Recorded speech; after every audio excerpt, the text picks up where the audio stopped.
गजाननं भूतगणादिसेवितं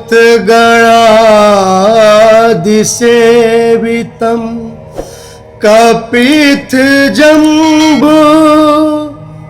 फलचारुभक्षणम् उमासुतं शोकविनाशकारकं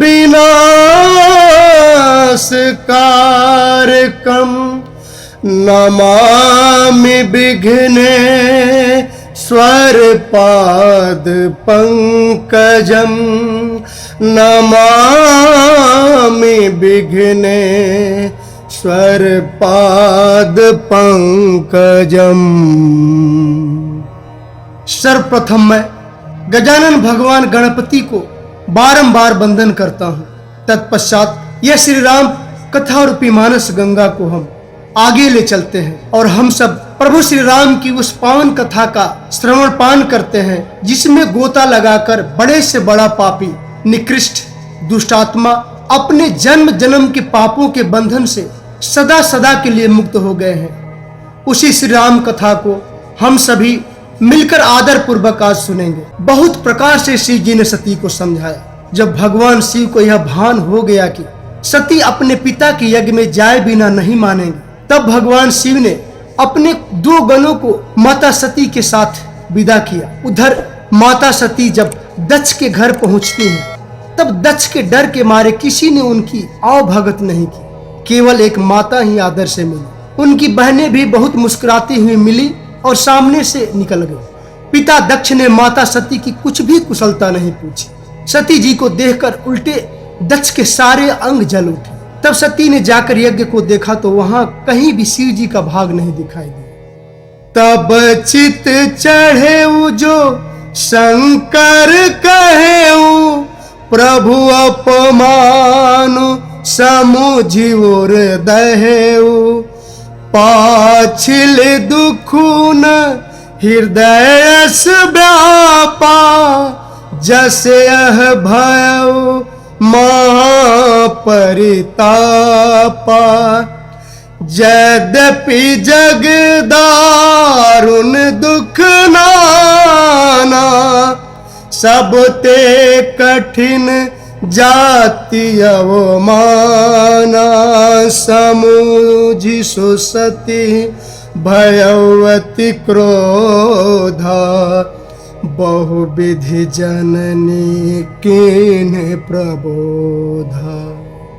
यद्यपि जगत में अनेकों प्रकार के दारुण दुख हैं, तथापि जाति अपमान सबसे बढ़कर है। यह समझकर सती को बड़ा क्रोध हो आया।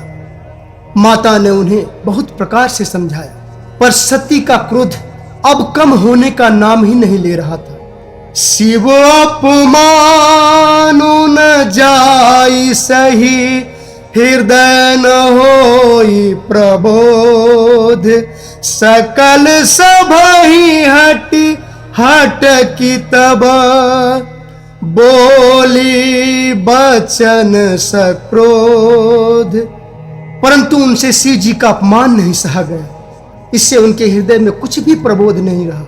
तब ये सारी सभा को हठ पूर्वक डांट कर क्रोध से भरे वचन बोले, हे सभासदों और सब मुनीश्वरों सुनो, जिन लोगों ने यहाँ शिव जी की निंदा सुनी है उन सबको उसका फल तुरंत ही मिलेगा और मेरे पिता दक्ष भी भली भांति पछताएंगे। जहाँ संत शिव जी और लक्ष्मीपति भगवान श्री विष्णु का अपमान हो, वहाँ ऐसी मर्यादा है कि यदि अपना बस हो तो उस निंदा करने वाले की जीभ काट ली जाए, नहीं तो कान मूंद कर वहां से भाग जाया जाए।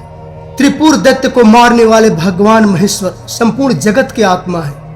वे जगत पिता और सबका हित करने वाले हैं। मेरे मंद बुद्धि पिता उनकी निंदा करते हैं।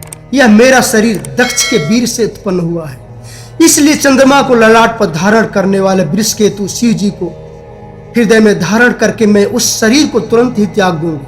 ऐसा कहकर सती ने योगाग्नि में अपने शरीर को भस्म कर डाला। सारी यज्ञशाला में हाहाकार मच गया।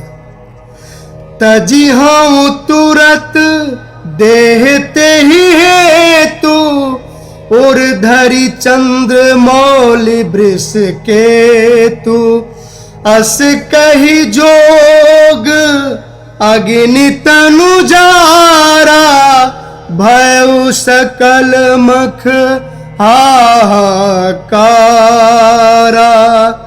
सती मरनु सुनी शंभु गना लगे करन मख खीस। जग विध्वंस बिलो की भृगु रक्षा के मुनीश। सती का मरण सुनकर शिव जी के गण यज्ञ को विध्वंस करने लगे। यह विध्वंस होते देखकर मुनीश्वर भृगु जी ने उनकी रक्षा की। यह सब समाचार जब शिव जी को मिला तब उन्होंने क्रोध करके वीरभद्र को भेजा। उन्होंने वहां जाकर यज्ञ विध्वंस कर डाला और सब देवताओं को यथोचित फल प्रदान किया। उनको अनेकों प्रकार से दंडित किया। दक्ष की जग प्रसिद्ध वही गति हुई जो शिव द्रोहियों की हुआ करती है। गोस्वामी तुलसीदास जी कहते हैं कि यह इतिहास सारा संसार जानता है, इसलिए मैंने संक्षेप में इसका वर्णन किया है। आज की यह श्री राम कथा को हम यहीं पर विराम देते हैं और आगे की राम कथा को हम अगले भाग में सुनेंगे। तब तक के लिए मैं परम पिता परमेश्वर प्रभु श्री राम से यह प्रार्थना करता हूं कि आप सभी के हृदय में राम नाम रूपी वह अग्नि आपके जन्म जन्मांतर तक ऐसे ही प्रज्वलित होती रहे। आप सभी का कल्याण हो। आप सभी को मेरा कोटि कोटि प्रणाम। जय श्री राम। हर हर महादेव।